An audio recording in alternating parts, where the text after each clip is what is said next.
a place where devolution and its practice through governors and the members of the county assembly meet at a crossroads with national government and policy. Yes. So whereby we know what devolution was meant to do in the constitution, whereby you decentralized government and that there's certain operations and that you allowed certain regions to control so that you would then bring about development and that you could then now move economies to an extent. Yes.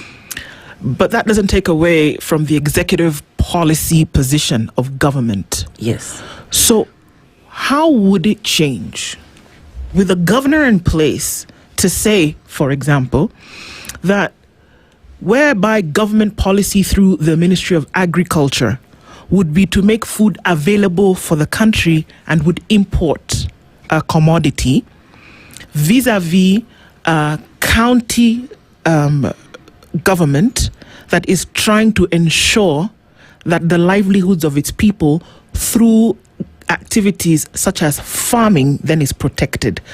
The two must meet at some point and create some kind of equilibrium. How would a county governor be able to deal with that issue, which is political, but it's also policy? How then do you say that so that the people can be kept happy then to say, yes, it is purity that is making sure that this is done? How would you do that? Okay, well, I will say one thing. When you talk about policy on like food production,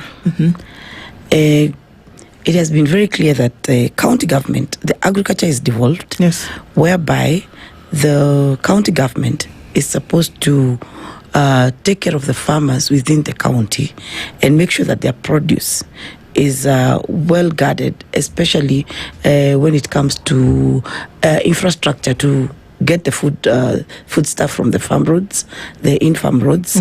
When you talk about the markets where they're supposed to do their sales and all that, and when you talk about even the farm production, providing things like subsidized fertilizer and also helping them with pesticides and all.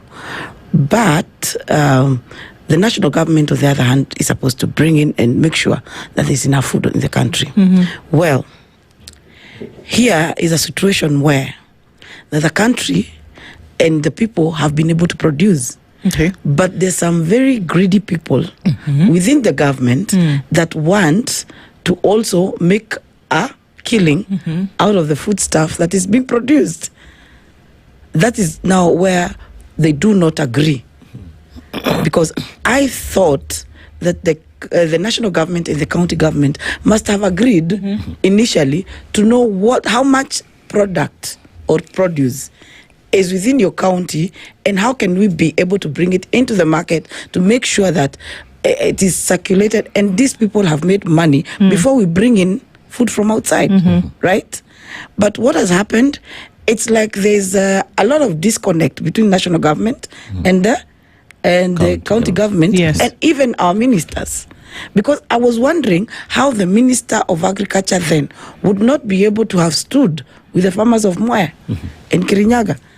Right now, you see Mwea and I think Lloyd Tok. We are the highest producers of things like tomatoes in areas like Kagio.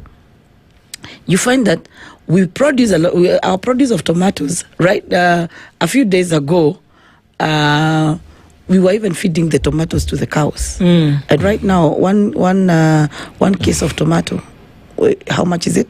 One tomato is 20 shillings. One tomato is 20 shillings. So what could have been done by the county governor to make sure that those tomatoes that were going into waste were not wasted?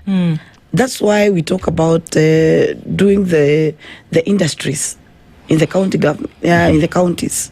You know, if Kirinyaga we had a tomato industry where we can do the county aggregation. The aggregation. We can add value addition to the tomatoes in Mwea and other places that are growing tomatoes. We would be at a different level right now, isn't it? Yeah, because I know a lot of other people that use things like tomato paste would have done that exported our tomato and still had enough tomato to use right now.